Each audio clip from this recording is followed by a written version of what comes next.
Oi gente, tudo bom? Esse é mais um vídeo para o Clube das Quartas-feiras e hoje eu vou falar sobre amor. Hoje nós vamos conversar um pouquinho sobre um texto de Freud, onde ele vai pontuando o que acontece dentro da clínica quando há uma paixão envolvida, né?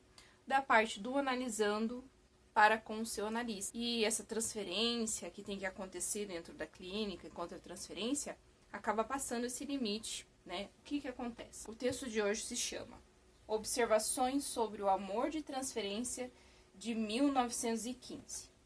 Daí Freud vai explicando de que maneira que isso ocorre, o que as pessoas geralmente faziam, o que ele vai ali sugerindo durante o texto que pode ser feito quando acontece esse tipo de transferência em clínica. Todo iniciante na psicanálise provavelmente se assusta com as dificuldades que lhe aparecerão ao interpretar as associações do paciente e cuidar da reprodução do reprimido. Mas logo chega o momento de ele atribuir pouco valor a essas dificuldades e convencer-se de que as únicas realmente sérias estão no uso da transferência. Entre as situações que aí se apresentam, quero destacar uma bem delimitada, e o faço tanto por sua frequência e real importância, como por seu interesse teórico. Refiro-me ao caso em que uma paciente dá a entender por sinais inequívocos ou afirma diretamente que, como qualquer outra mortal, se apaixonou pelo médico que a analisa.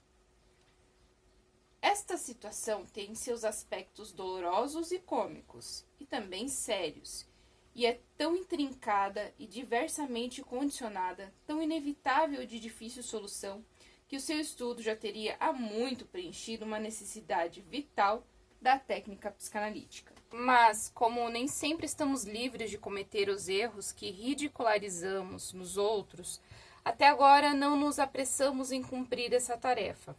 Deparamos sempre com o dever da descrição médica, que na vida não se pode dispensar, mas que não tem serventia na nossa ciência.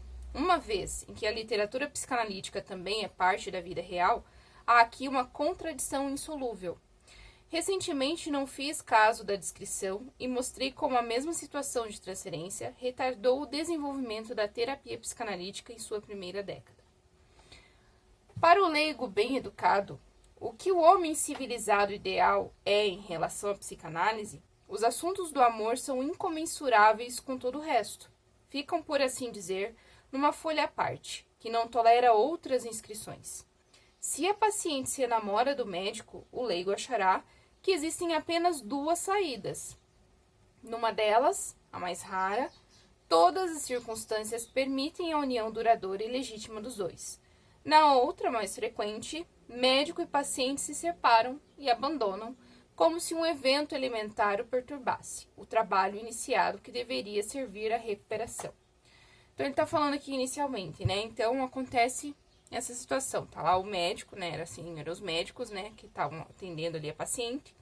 Então, está ali o analista atendendo seu analisante. E acontece esse fator de se apaixonar. Não só na época do Freud, que aconteciam os escândalos, como chegou até as próprias vias, como Jung mesmo fez, né? Tinha aí suas analisadas como amantes. E aí, assim, quais seriam essas saídas, né, que Freud elenca ali? Ou então assumiria esse amor, né, e acabaria essas sessões, ou então afastaria-se um do outro e também acabaria a terapia, né? A terapia não conseguiria continuar ali na sua via de atendimento por conta dessa circunstância aí da paixão. De uma forma ou de outra, cessa-se o tratamento, seja assumindo esse romance e realizando esse romance ou não. Aí Freud fala que naturalmente é uma terceira saída imaginável, que até parece compatível com o prosseguimento da terapia. Uma relação amorosa ilegítima e que não pretenda durar para sempre. Mas tanto a moral convencional como a dignidade médica a tornam impossível. Então, ele traz ainda uma terceira colocação. Então vamos atender essas pulsões aí do analisando, essa pulsão sexual ali, e tem um caso, né, virar amante, mas assim, uma coisa que não dure, uma coisa meio ali na surdina que não durava, que também era uma coisa impossível e antiética de acontecer. Mas acontecia, ainda nos tempos de hoje acontece. Todavia, o leigo solicitará que o analista o tranquilize, assegurando claramente que esse terceiro caso está excluído. É evidente que o ponto de vista do psicanalista deve ser outro. Tomemos o caso do segundo desfecho para a situação que discutimos. Médico e paciente se separam depois que ela se apaixona por ele. A terapia é abandonada. Então, tudo o que conseguiu até aquele momento de ter essa declaração de uma paixão, todo o setting que foi construído, a questão da transferência que aconteceu, contra-transferência, todo o andamento que estava a análise desse analisante, dessa analisanda, ela vai por água abaixo. Porque acontece essa questão da paixão, então rompe-se esses laços e tudo que construiu até então é jogado fora. Mas, logo a condição da paciente torna necessária uma segunda tentativa com outro psicanalista. E aqui Freud traz na sequência o quê? O ciclo da repetição. Então, fui lá ser atendida pelo meu analista, lá pelas tantas a transferência foi tanta que me apaixonei por ele. Falei pra ele, tô apaixonada por você. Ele fala, não podemos prosseguir, vou te encaminhar um colega, ou fique à vontade para procurar outra pessoa. Prossigo em outro atendimento. Me apaixono pelo novo analista. Rompo, me apaixono pelo outro. Então, acontece um ciclo de repetição. Por quê? Aí Freud fala, mais pra frente nesse trabalho, que essa paixão em ebulição ali, ela pode ser usada como manejo pelo analista. Por quê? Ele coloca assim, você tem que entender que não é para você aquilo que está acontecendo. Você está ali como um instrumento. Instrumento e como objeto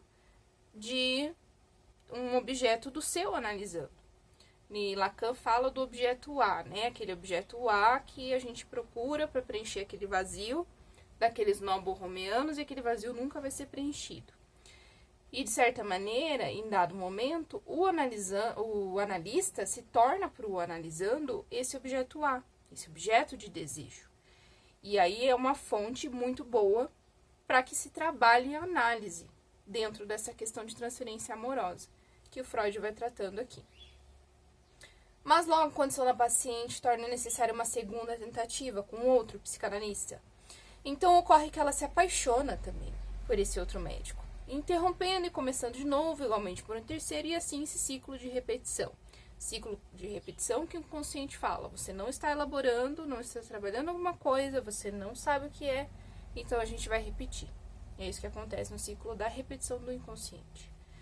Esse fato, que sem dúvida acontece, e que é, como se sabe, um dos fundamentos da teoria psicanalítica, permite duas avaliações. Uma vinda do médico, que analisa, a outra da paciente, que necessita da análise. Para o médico, significa um valioso esclarecimento e um bom aviso quanto a uma possível contratransferência que nele se prepara.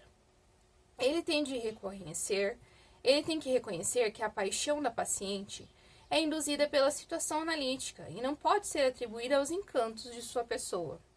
E que, portanto, não há motivo para ele ter orgulho de uma tal conquista, entre aspas, como seria chamada fora da análise. É sempre bom ser lembrado disso.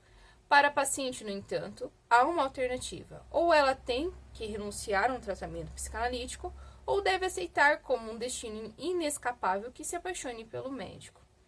E aqui, então, Freud reitera essa questão do ego que nós temos que cuidar ali dentro do set. Dentro do set analítico está inconscientes conversando. Então, inconsciente do analista com o inconsciente do analisando.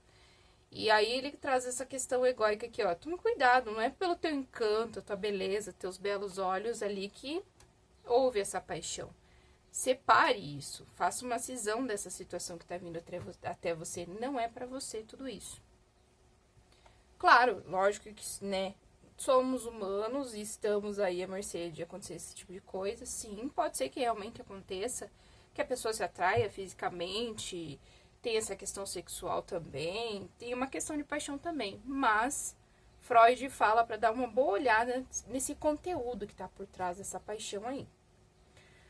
Não duvido que os familiares da paciente se declarem a favor da primeira das duas possibilidades, de modo tão firme quanto o médico analista optará pela segunda. Mas este me parece um caso em que a decisão não pode ser deixada para a terna, ou egoístamente ciumenta preocupação dos familiares. O interesse da doente é que deve prevalecer.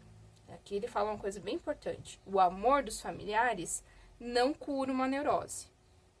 Então, não adianta ter uma intervenção familiar do que fazer num caso desse. O que importa é o que a doente quer. O que a pessoa que foi procurar análise quer.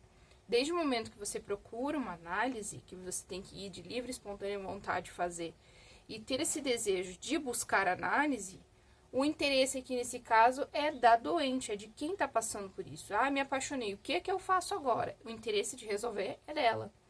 E eu achei muito, muito interessante ele colocar aqui, ó, o amor dos familiares não vai curar uma neurose.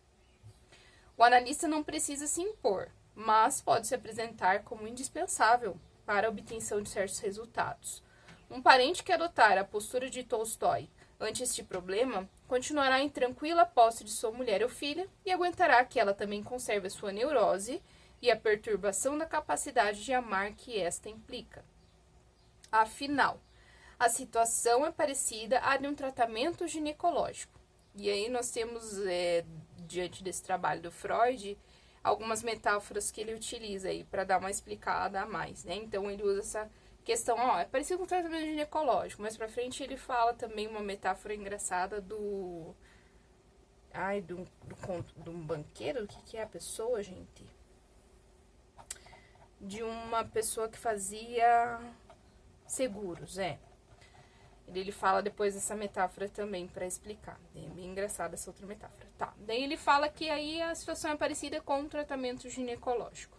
Aliás, o pai ou marido ciumento se engana muito ao crer que a paciente deixará de ser namorada do médico se fizer, para combater sua neurose, um tratamento que não seja psicanalítico. A diferença será apenas que uma tal paixão, destinada a permanecer inexpressa e não analisada, nunca prestará na cura da paciente a contribuição que a psicanálise extrairia dela. Por quê? Está vindo uma pulsão, está vindo um conteúdo que é essa paixão. E aí, ao se negar isso, ao fazer esses outros movimentos, está fazendo o quê? Recalca, reprime, enfia isso de novo para o inconsciente que está vindo para fora. Conforme soube, alguns médicos que praticam análise costumam preparar os pacientes para o surgimento da transferência amorosa. Aqui eu achei bem engraçado essa parte que ele fala. Porque ele fala assim que é uma coisa tola tudo isso aqui, ó. Dos médicos darem um preparo ali. Olha, vamos conversar, vamos fazer nossa entrevista inicial para começar o tratamento. É o seguinte, pode acontecer que você se apaixone por mim no meio aí das sessões. Isso é super normal e isso é até favorável para que a análise ande, sabe? Então pode acontecer isso. Então aí o Freud fala aqui nessa parte que ele não pode imaginar uma técnica mais tola. Não pode. Ai, meu Deus. Conforme soube, alguns médicos que praticam análise costumam preparar esses pacientes para o surgimento da transferência amorosa ou até mesmo os exortam a apaixonar-se pelo médico para que a análise progrida. Ó, deixa tudo fluir, deixa as coisas acontecerem, entendeu? Se você se apaixonar, até melhor, que o negócio vai. Ele falou, gente, que bobeira é isso que vocês estão na cabeça. E aí ele fala, com isso o analista retira do fenômeno que a espontaneidade disso acontecer ou não, porque ele já tá meio que impondo, ó, sugerindo. Ele falou, cadê a espontaneidade disso acontecer ou não, diante da análise? Você tá meio que impondo. Que coisa tola, gente. Por favor, né? À primeira vista, é verdade, nada leva a crer que da paixão surgida na transferência resultasse algo vantajoso para a terapia. A paciente mesmo, a mais dócil até então, perde repentinamente o interesse e a compreensão pelo tratamento, não querendo falar de outra coisa que não seu amor, para o qual demanda correspondência. Ela deixa de mostrar sintomas ou não lhes dá atenção, chegando mesmo a dizer que está curada. Aí ocorre o quê? O fenômeno da resistência e o deslocamento também. Porque tô lá fazendo, tô falando dos meus conteúdos, de repente, dou uma olhada ali pro meu analista, aqueles olhos, aquele jeito que ele fala, acho que estou apaixonada. Quero falar sobre isso, quero falar outras coisas, não quero mais falar meus conteúdos, eu quero prestar atenção nisso que tá acontecendo. Quero prestar mais atenção nele e tal. E o que eu faço com os meus conteúdos? Eu jogo lá debaixo do tapete, por enquanto, porque acontece um movimento de resistência. A pessoa pode dizer assim, não tá muito importante esses conteúdos, acho que tá tudo bem, eu tô curada, tá tudo resolvido. Acontece esses tipos de movimentos. Há uma mudança completa de cenário, como quando uma brincadeira dá lugar a uma realidade que irrompe inesperadamente, como um grito de incêndio lançado no meio de uma apresentação teatral. Para um médico que pela primeira vez tem tal experiência, não é fácil manter a situação analítica e escapar à ilusão de que o tratamento chegou de fato ao fim. Mas, com alguma reflexão, podemos achar o caminho. Tenhamos em mente, sobretudo, a suspeita de que tudo que atrapalha a continuação da terapia pode ser uma manifestação de resistência. Sem dúvida, a resistência tem enorme participação no surgimento dessa impetuosa solicitação de amor. E hoje ainda eu estava lendo o capítulo sobre resistência no manual do Zimmermann, que é assim, olha, incrível, falando sobre a questão da resistência não ser só, é um ponto negativo a resistência. Não, ela pode ser usada como um ponto positivo também. Eu vou pegar esse livro para mostrar para vocês. Eu acho que vai aparecer espelhado aí. Mas é o Manual de Técnica Psicanalítica, uma revisão do David Zimmermann. E hoje eu estava lendo o capítulo 8, se não me engano, capítulo 8 sobre a resistência. Deixa eu ler bem certinho aqui pra eu falar, mas eu acho que vai aparecer esse capítulo 8 aqui. E aí o título dele é Resistências à Reação Terapêutica Negativa. Dize-me como resistes e direi-te-ei como és. E aí aqui ele vai explicando sobre essa questão da resistência, quando que apareceu pela primeira vez ali nos escritos do Freud, que ele traz no caso da Elizabeth a resistência, mas que antes disso, quando ele ainda trabalhava com a hipnose, ele se deparou com a questão da resistência, quando ele usava lá a pressão das mãos na cabeça do analisando para vir os conteúdos, ele começou a perceber que tinha um movimento que tensionava, né, a vir esses conteúdos, que seria então a resistência. E aí ele fala desse aspecto positivo da resistência, e assim, eu falo muita coisa legal com esse livro. Que o quê? Essa resistência vai trazer à tona esse inimigo que estava escondidinho. Então, quando tá o inimigo à tona, é que consegue combater ele. E a resistência que vai favorecer muitas vezes esse processo de acontecer. E aí, tem um item chamado resistências na prática analítica. Não sei nem porque que adianta que eu tô mostrando que tá tudo espelhado, mas enfim. E aí ele elenca vários itens sobre como vai acontecendo dentro lá do setting essas questões de resistência. Ele vai explicando esmiuçadamente cada coisa. Gente, vale muito a pena esse livro aqui. Muito, muito legal mesmo. Prosseguindo com Freudzinho, há muito se notava na paciente indícios de uma transferência afetuosa, e era lícito acreditar a essa atitude para com o médico a sua docilidade, a boa acolhida que dava às explicações analíticas, a excepcional compreensão e elevada inteligência que demonstrava. Eis que tudo isso desaparece. A doente fica sem compreensão, parece absorvida em sua paixão, e tal mudança ocorre, em geral, no momento em que esperamos que ela admita ou recorde uma parte especialmente dolorosa e fortemente reprimida de sua história. Porque daí acontece uma mudança de comportamento ali no paciente, na analisanda. Ela começa o quê? Não quero falar dessas coisas ruins que me afligem, eu quero agora viver esse novo, que é essa paixão que está acontecendo. E aí eu vou querer agradar o meu analista, né? E tudo aquilo que ele falar eu vou concordar, vou dizer que tá tudo bem, sabe? Tudo vai fluir bem, porque eu quero agradar aquele ser amado ali. Logo havia muito, ela estava apaixonada. Mas só então a resistência começa a se aproveitar disso para impedir a continuação da terapia, para desviar todo o interesse do trabalho e pôr o analista em situação constrangedora. Olhando mais atentamente, notamos também a influência de motivos complicadores, dos quais alguns estão ligados ao amor pelo analista e outros são manifestações especiais da resistência. Do primeiro tipo, que tem a ver ali com o analista, são o empenho da paciente em assegurar a si mesma que é irresistível em quebrantar a autoridade do médico através do seu rebaixamento à amante e obter todas as demais vantagens da satisfação amorosa. Acerca da resistência, podemos supor que, eventualmente, ela recorre à declaração de amor para colocar à prova o austero analista, cuja complacência provocaria então uma reprimenda. Mas, sobretudo, temos a impressão de que a resistência, como um agente provocateur, aumenta a paixão pelo analista e exagera a disposição para a entrega sexual, a fim de, invocando os perigos de tal desregramento, justificar mais enfaticamente o trabalho da repressão. Essas coisas acessórias, que podem não surgir em casos mais simples, foram vistas por Alfred Adler como essencial de todo o processo. Então, ele vai aqui falando, né, o que vai acontecendo ali no decorrer.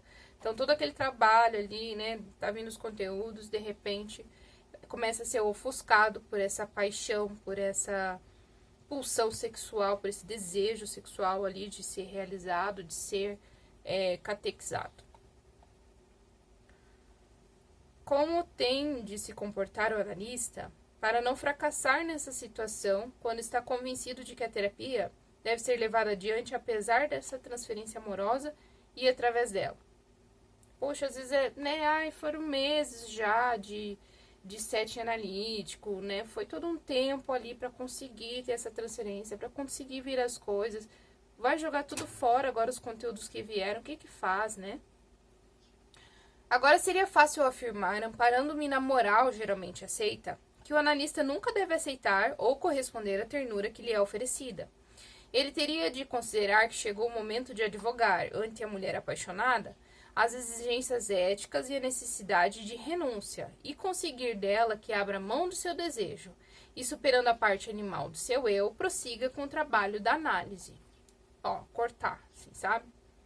Não dá, gente, vamos prosseguir, esquece essa bobeira que você está apaixonado e vamos em frente. Mas eu vou decepcionar essas expectativas, tanto a primeira como a segunda delas. A primeira, porque não escrevo para clientela, e sim para médicos que têm de lidar com sérias dificuldades. E também porque, no caso, posso fazer remontar o preceito moral à sua origem, isto é, a adequação a um fim. Acho-me aqui na feliz posição de substituir o decreto moral por considerações de técnica analítica sem alterar o resultado. Ainda mais decididamente, rejeitarei a segunda expectativa mencionada. Exortar a paciente a reprimir, renunciar ou sublimar os instintos quando ela admite a sua transferência amorosa não seria agir de maneira analítica e sim de maneira absurda.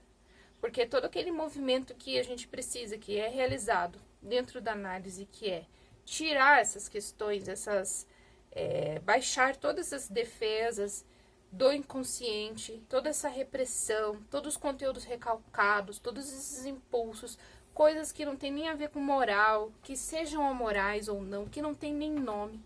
De repente vem esses conteúdos, fazendo esse movimento, o analista está fazendo o quê?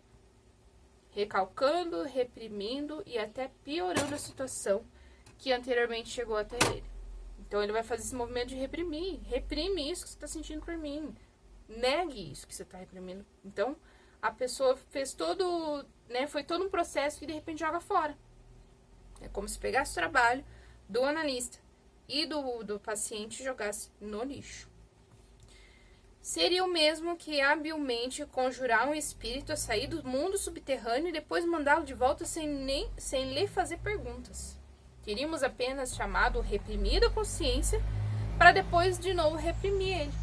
Exatamente isso. Não, a gente foi lá, fez todo o esforço, nós conseguimos, veio pulsões, veio ali libido cheia de pulsões para ser realizada e tal, sexual mesmo. Pode esconder de novo, guarda tudo de novo. É como enxugar gelo, né, eu acho, mesmo no sentido. Tampouco deveríamos nos enganar a respeito do sucesso de tal procedimento. É sabido que contra as paixões não vale muito as palavras sublimes. A paciente só verá o desprezo e não deixará de se vingar por isso. Aqui ele vai trazendo que movimentos que vão acontecer com a recusa de seguir em frente ali do analista. Pode ser que, né, olha, é o seguinte, né, nós estamos aí nessa situação, você vai falar que está apaixonado por mim, vamos seguir com a análise e tal, vamos entender o que é isso, de onde está vindo esse movimento, né, não dessa forma, mas enfim, o movimento ali dentro da análise, acho que ocorre dessa maneira. Talvez a pessoa pense assim, vamos seguir em frente, vamos tentar ver o que está acontecendo. Talvez a pessoa se sinta desprezada, se sinta um desejo de vingança, e saia até da análise, enfim, até falando mal do analista. Acho que ele fala ali no decorrer da coisa. O que o paciente vai fazer, o paciente vai fazer com todo esse desprezo, com toda essa, não vamos seguir em frente, não vamos ter um romance, nada disso. Aí Freud segue dizendo aqui, também não posso aconselhar um meio termo, que pareceria a alguns particularmente sábio, que consiste em afirmar que correspondemos aos afetos carinhosos da paciente e ao mesmo tempo evitar a realização física dessa ternura, até conseguirmos guiar a relação para uma rota mais tranquila e pô-la em um nível mais elevado. Então, Freud vem e fala bem isso aqui, sobre não poder aconselhar sobre esse meio termo, nem tanto lá, nem tanto cá, não corte de vez, mas tipo, seja querido e tal, mas ao mesmo tempo não dê a entender que vai seguir em frente, porque eu acho que da mesma maneira fica alimentando uma esperança e piorando o quadro da pessoa nesse sentido. Minha objeção a esse expediente é que o tratamento psicanalítico se baseia no quê? Na veracidade. Aí reside boa parte do seu efeito educativo e do seu valor ético. É perigoso abandonar esse fundamento. Quem se habituou à técnica psicanalítica já não é capaz de recorrer às mentiras e logros que um médico em geral necessita, e costuma se trair quando tenta fazê-lo com a melhor das intenções. Como exigimos do paciente a mais estrita veracidade, colocaremos em jogo toda a nossa autoridade se por ele formos flagrados nos afastando da verdade. Além disso, a experiência de resvalar para sentimentos ternos em relação ao paciente não é inteiramente inócua. Não nos controlamos tão bem a ponto de alguma vez, subitamente, não irmos mais longe que o pretendido. Acho, portanto, que não devemos renegar a neutralidade que conquistamos ao subjugar a contratransferência.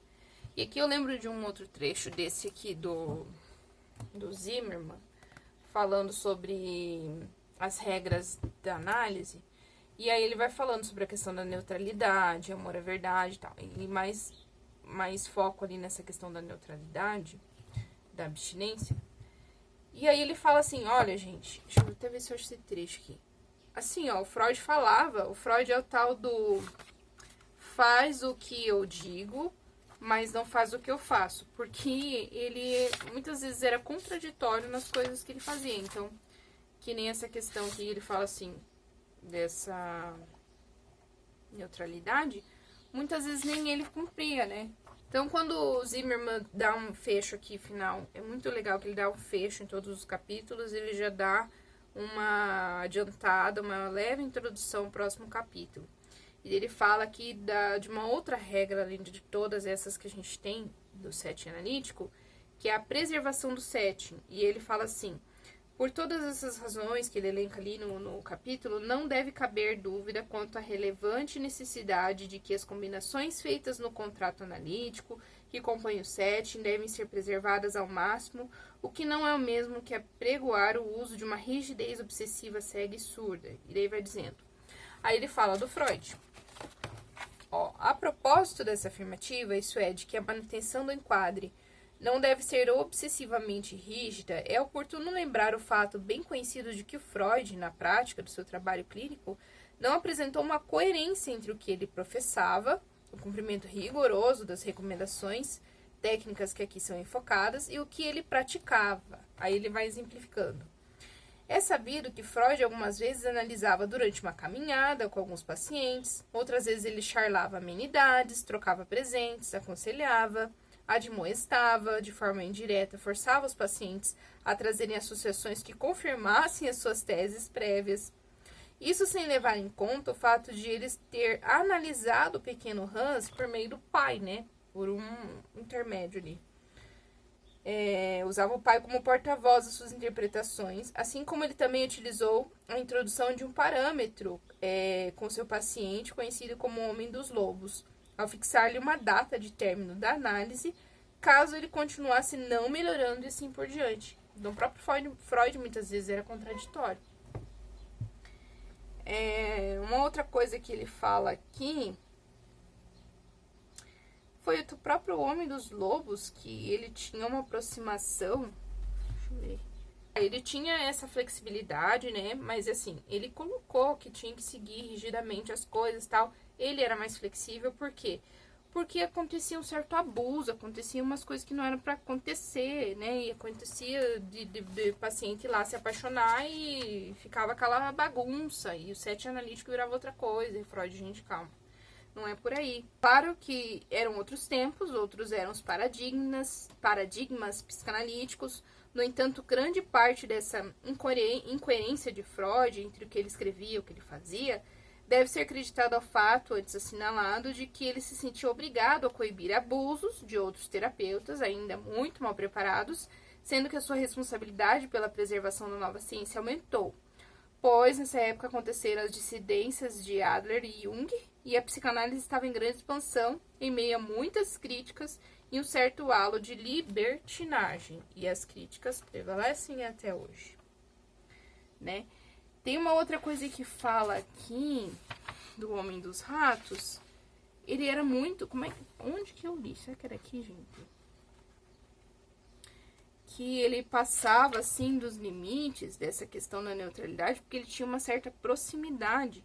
E eu queria achar bem essa parte que falava aqui. Será que foi esse livro ou foi outro que eu li? Eu já nem sei. A gente vai lendo tanta coisa que depois a gente não sabe nem onde que achou. Ele tinha uma proximidade muito grande. Bom, ele passeava, não sei o quê. E ele fazia comida, ele servia comida, ele servia arenque pro Homem dos Ratos. Uma coisa assim, que eu li num desses livros. Tipo, senta aí, vamos tomar um chazinho, fiz umas bolachinhas, um negócio assim. Então, ultrapassava essa questão de rigor que ele mesmo elencava, né? Então, como exigimos do paciente a mais estrita veracidade, colocaremos em jogo toda a nossa autoridade, se por ele formos flagrados nos afastando da verdade. Além disso, a experiência de resvalar para sentimentos ternos em relação ao paciente não é inteiramente inócua. Não nos controlamos tão bem a ponto de alguma vez, subitamente, não irmos mais longe do que o pretendido. Acho, portanto, que não devemos renegar a neutralidade que conquistamos ao subjugar a contratransferência. Já dei a entender que a técnica analítica exige que o médico recuse a paciente necessitada de amor a satisfação pela qual anseia. A terapia tem de ser conduzida na abstinência. Não estou me referindo simplesmente à privação física e tampouco à privação de tudo o que se deseja, pois provavelmente nenhum paciente suportaria isso.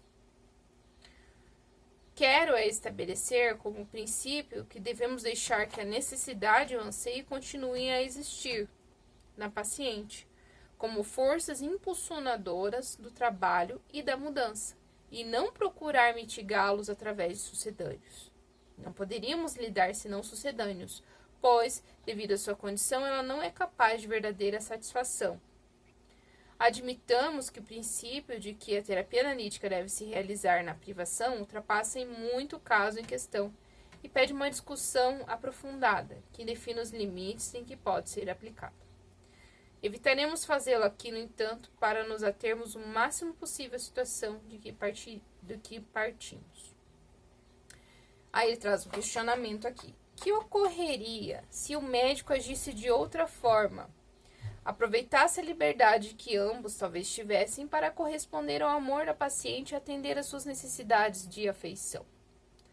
Se assim fizer, calculando que tal solicitude lhe garantiria o domínio sobre a paciente, e a levaria a cumprir as tarefas do tratamento e assim libertar-se duradouramente da neurose, a experiência lhe mostrará que ele calculou mal.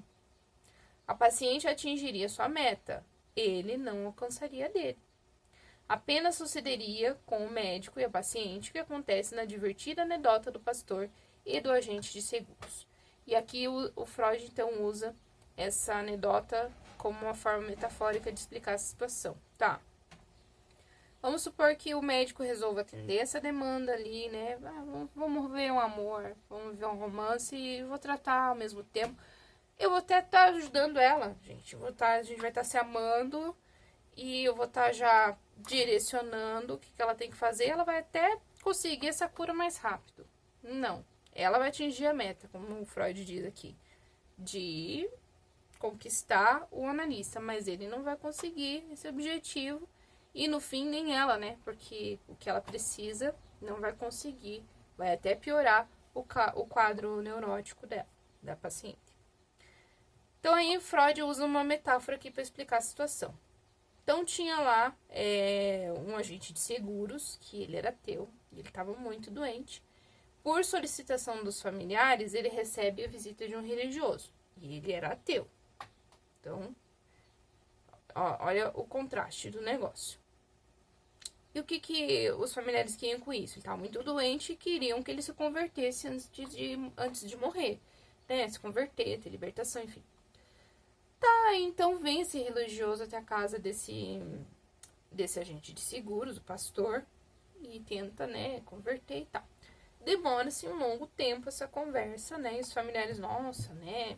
Tá dando certo, olha, vai conseguir converter ele. Depois chega ao fim, né? E sai esse pastor de lá. E a família toda esperançosa. Finalmente se abre a porta do quarto. O ateu não se converteu, mas o pastor saiu segurado.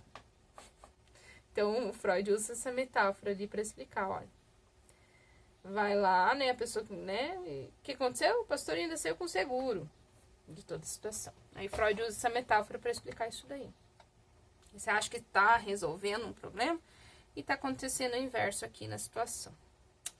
Seria um grande triunfo para a paciente se a sua proposta de amor tivesse efeito e uma completa derrota para o tratamento. Ela alcançaria aquilo que todos os doentes procuram fazer na análise: transformar em ato, repetir na vida, o que devem somente recordar, reproduzir como material psíquico e manter no âmbito psíquico. Então, aqui é bem... esse trecho eu até grifei, interessante isso aqui. Ela iria realizar, o que é? Aquelas questões do id lá, aquelas pulsões, de repente você consegue falar aquelas coisas, tem coisas que não tem nem nome, não são nem nomeáveis, mas assim, vem um turbilhão de coisas. E aí, de repente, você começa a realizar. Que é o que aconteceu, né? Com a pessoa, tô apaixonada por você. Tá bom, vamos lá realizar. É a mesma coisa que a paciente fala assim, olha, eu quero matar alguém. Tudo bem, você tem que dar vazão, essa pulsão vai lá e mata. Uma coisa mais ou menos nesse sentido. E ao invés disso, ele tem que o quê? Utilizar esse conteúdo que veio para trabalhar essa neurose. No curso posterior da relação amorosa, a doente manifestaria todas as inibições e reações patológicas de sua vida amorosa, sem que fosse possível corrigi-las. Encerraria o doloroso episódio com arrependimento, com enorme reforço de sua tendência à repressão. Quer dizer, entrou de um jeito, e aconteceu tudo isso, e ela sai de um jeito pior do que ela entrou, mais com repressão, com o sentimento daí de culpa, recalque, e, enfim, joga-se todo o trabalho analítico por água abaixo. A relação amorosa destrói a suscetibilidade à influência pelo tratamento analítico. Uma combinação das duas coisas é algo impensável. Então, assim, joga fora o tratamento e essa pessoa, de repente, não consegue nem fazer de novo um tratamento analítico. Ou, de novo, ela vai ir lá e acontecer o ciclo de se apaixonar de novo. Ou fica aquela questão, reprimiu tudo de novo, recalcou tudo de novo, piorou o quadro, as defesas estão daí lá em cima, se tornando, assim, muito difícil de novo o tratamento.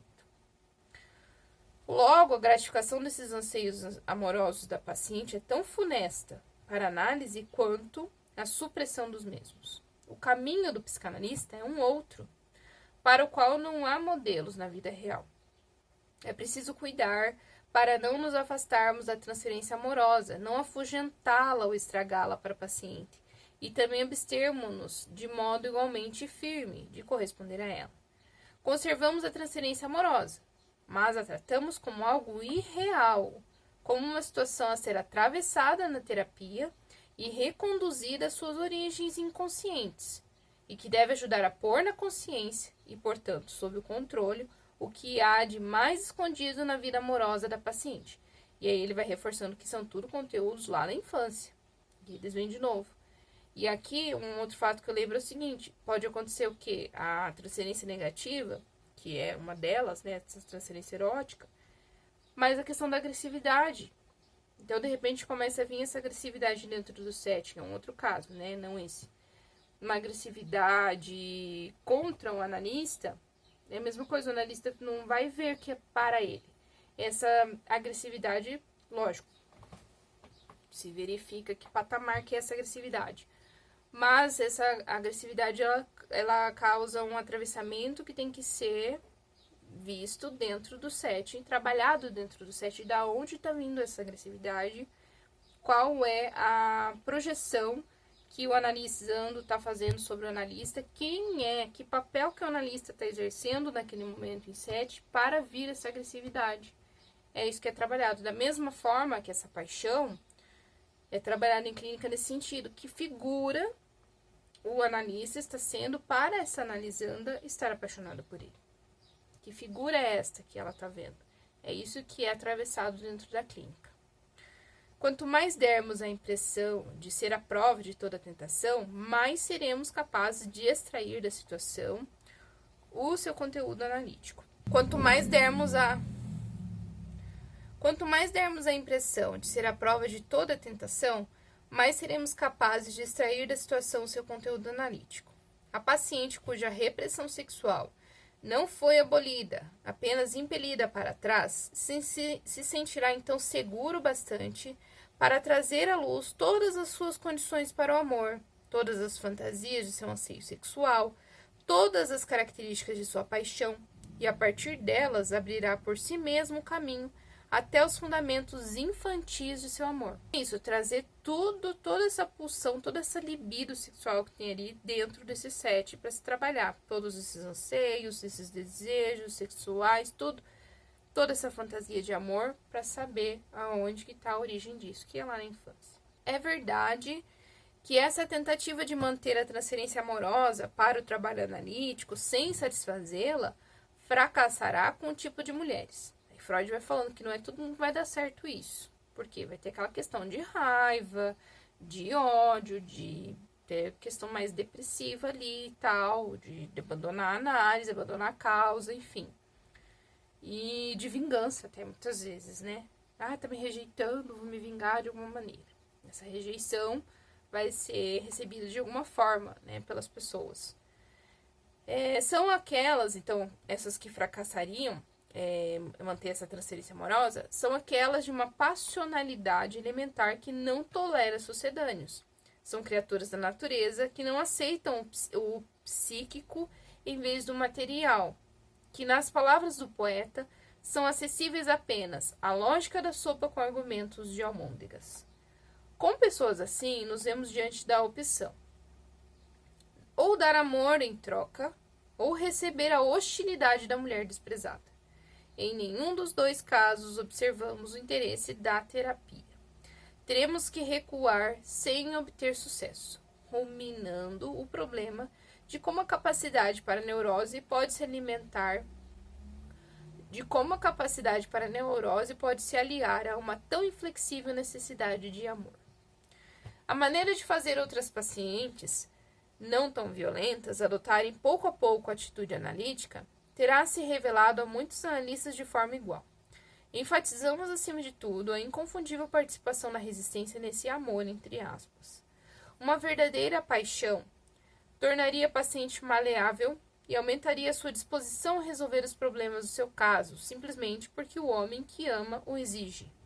Assim, ela escolheria de bom grado o caminho que leva a completar o tratamento, a fim de se tornar valiosa para o médico e preparar a realidade, em que a inclinação amorosa poderia ter seu lugar. Em vez disso, a paciente se mostra obstinada e desobediente, perde todo o interesse na terapia e claramente não respeita as bem fundamentadas convicções do analista. Ela produz assim uma resistência sob a forma aparente de paixão e, além disso, não se incomoda em levá-lo ao que as pessoas chamam de beco sem saída, pois se ele a recusar, como requerem o dever e o entendimento, ela poderá se fazer de desprezada e, por vingança e por raiva, furtar-se a cura nas mãos dele, como faz agora graças à suposta paixão. O segundo argumento contra a autenticidade desse amor consiste em que ele não possui uma só característica nova, oriunda da situação presente, mas se constitui inteiramente de repetições e decalques de reações anteriores, infantis inclusive. Nós nos dispomos a provar isso mediante uma análise detalhada do comportamento amoroso da paciente. Se ainda juntamos a esses argumentos a necessária dose de paciência, em geral conseguimos superar a situação e continuar o trabalho, seja com uma paixão moderada ou com ela transformada.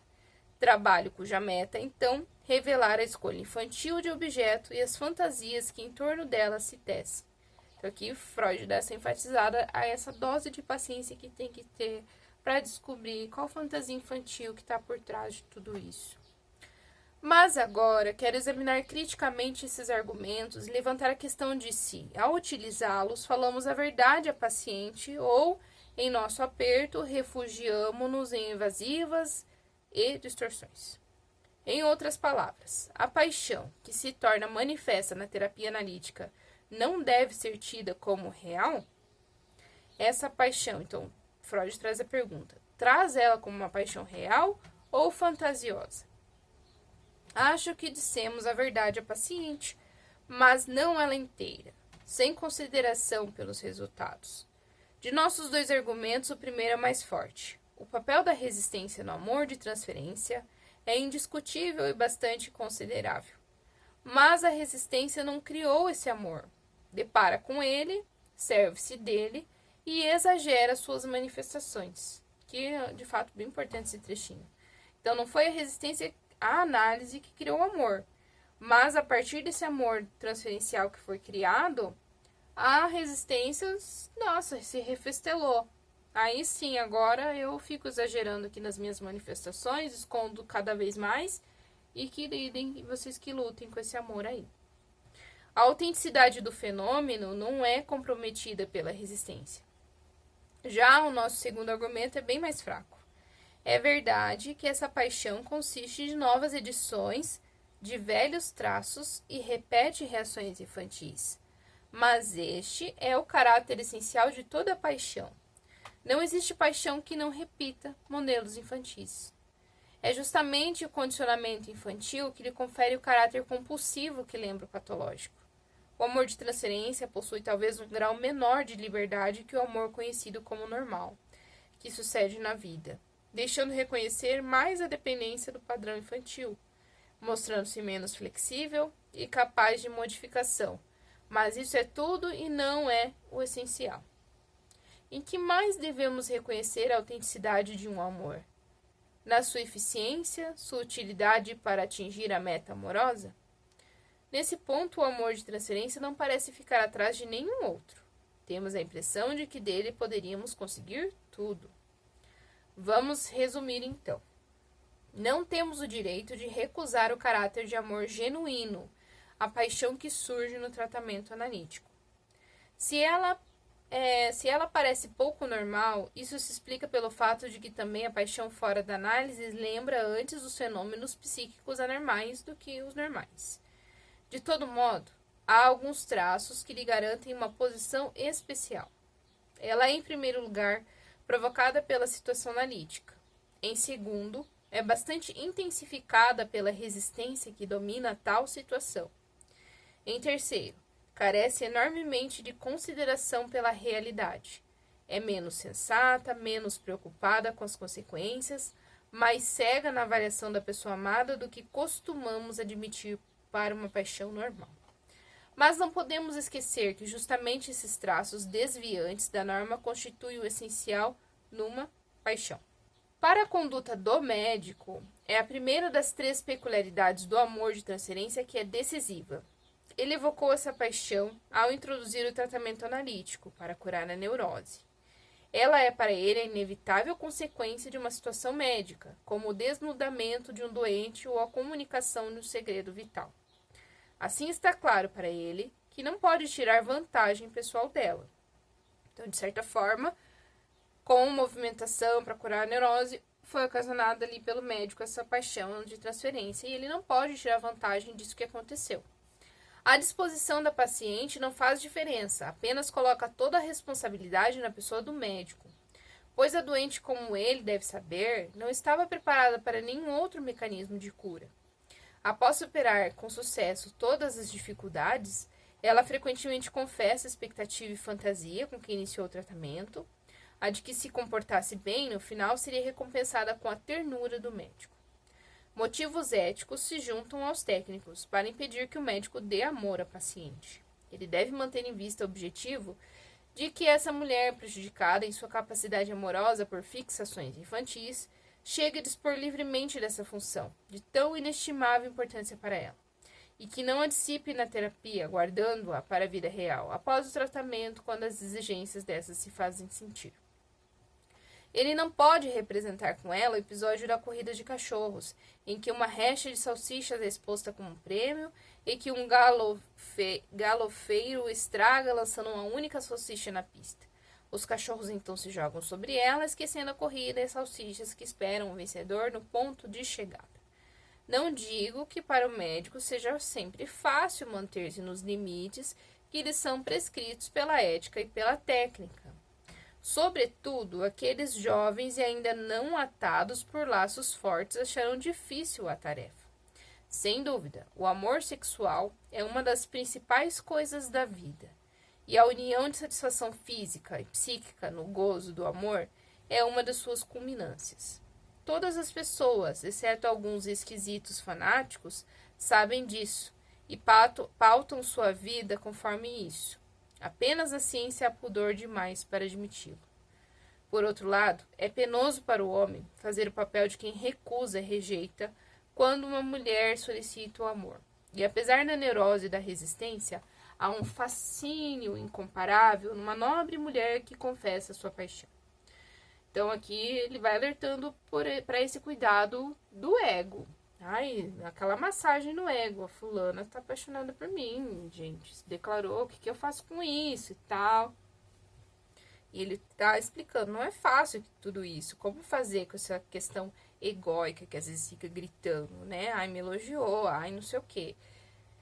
Não é o desejo cruamente sensual da paciente que produz a tentação.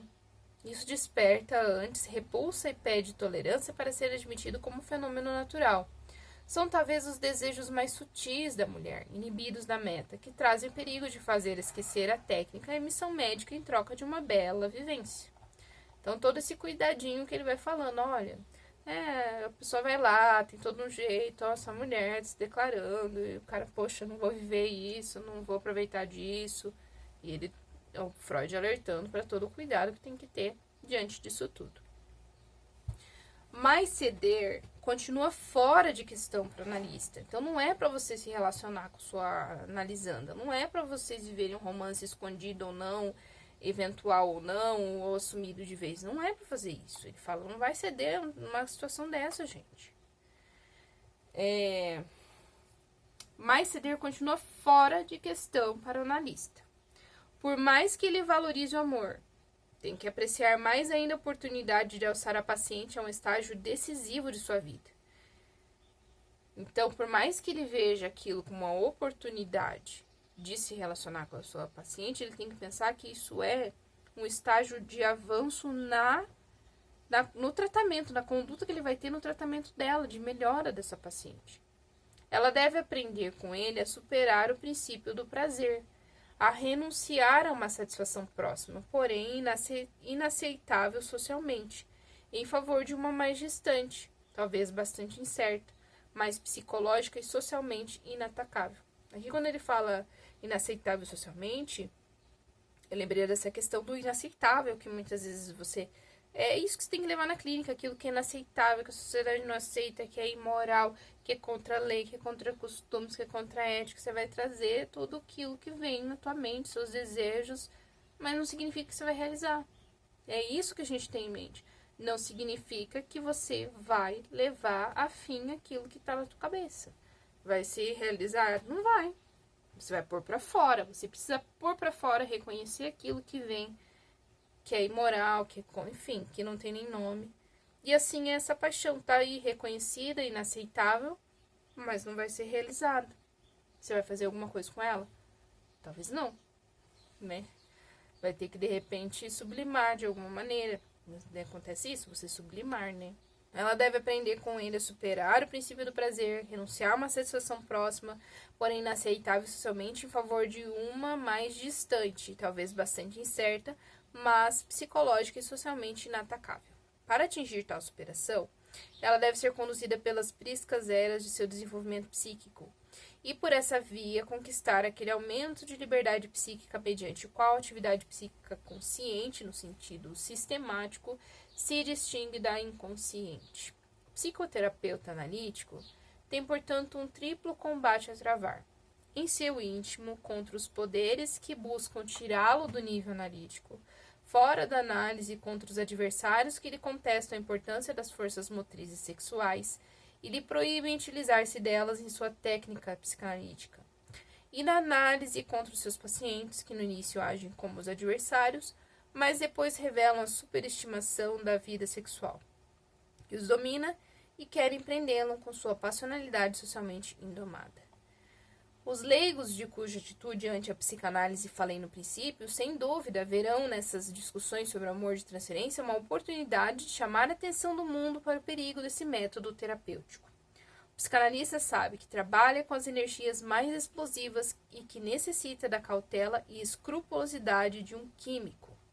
E aqui ele vai exemplificando, quer dizer, o químico ele vai trabalhar com a coisa mais perigosa e que pode explodir a qualquer momento, mas ele não vai deixar de trabalhar com isso, de atuar diante disso. E aqui o fato, né? As pessoas vão achar, os leigos vão achar que o quê?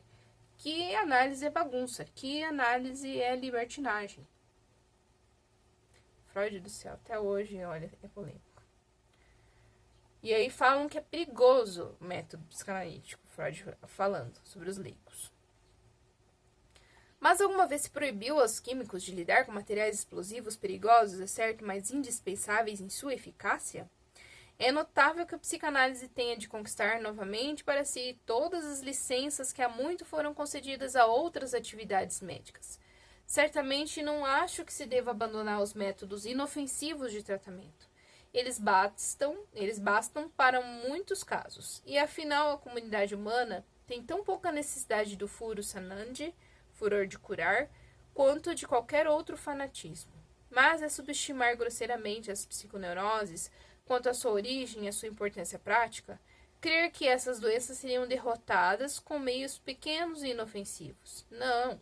Na prática médica sempre haverá lugar para o ferrum e para o ignis, fogo. Ao lado da medicina, acho que é ferro e fogo. Ferrum e ignis. Então sempre haverá por um ferro e fogo. Ao lado da medicina, medicamento. E do mesmo modo será imprescindível a psicanálise acurada, não diluída, que não receia manipular os mais perigosos impulsos psíquicos e dominá-los para o bem do paciente. E assim finaliza esse texto com essa parte final que é bem importante. Que a psicanálise acurada, não diluída, não vai recear e manipular os mais perigosos impulsos psíquicos e dominá-los para o bem do paciente. E dessa mesma maneira vai acontecer ali com o amor de transferência. É reconhecer, nomeá-los e dominá-los para o bem do paciente.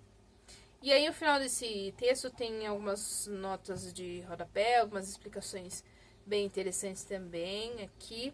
Essa questão do ferro e fogo. Aqui, ó. Forças motrizes sexuais, que fala aqui. Poderia ser também forças ou energias instintuais sexuais. mas preferimos lembrar a versão tradicional aqui, utilizada ali no texto. E sobre ferro e fogo, segundo uma nota de James Strachey, trata-se de alusão a uma frase atribuída a Hipócrates. As enfermidades que os medicamentos não curam, o ferro, a faca, cura. As que o ferro não pode curar, o fogo cura. E as que o fogo não pode curar devem ser tidas por totalmente incuráveis. Aforismos aqui e tal. Por isso a expressão do ferro e fogo. Tenta de um jeito, vai para o outro, e o último, que é o fogo, se não cura, então realmente é incurável. Ele nesse sentido. Finaliza então esse amor de transferência do Freud. Espero que vocês tenham gostado do vídeo e nos vemos no próximo. Até mais!